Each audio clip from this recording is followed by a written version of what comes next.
E xa sabemos cal é a cepa exacta de antivirus que provocou os contaxios. É a Andes, é a única que pode transmitirse entre humanos. O peor é que é a máis contaxiosa e coas características máis perigosas. O contaxio dase, iso sí, por un contacto estreito. No transatlántico, como vimos contándolles, viaxan 14 españois.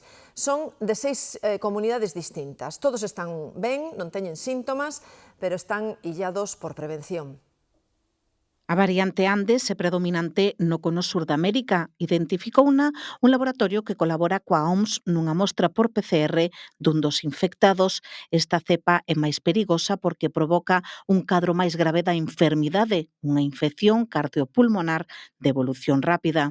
Comeza por o xeral con síntomas leves como febre ou diarrea, pero evoluciona rapidamente en pouco tempo a un síndrome cardiopulmonar grave que pode provocar un distrés respiratorio grave que pode causar a morte. A letalidade deste virus é elevada. Está establecida no último ano en Argentina que chegou a un 32%.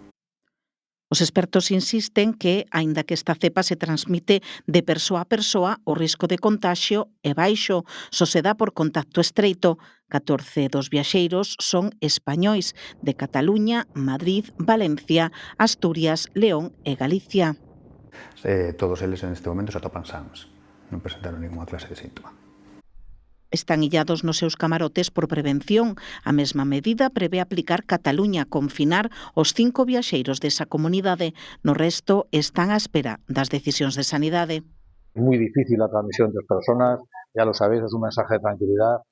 A OMS tamén insiste en que non hai razón para o pánico e que xa se tomaron as medidas necesarias para preservar a saúde da pasaxe.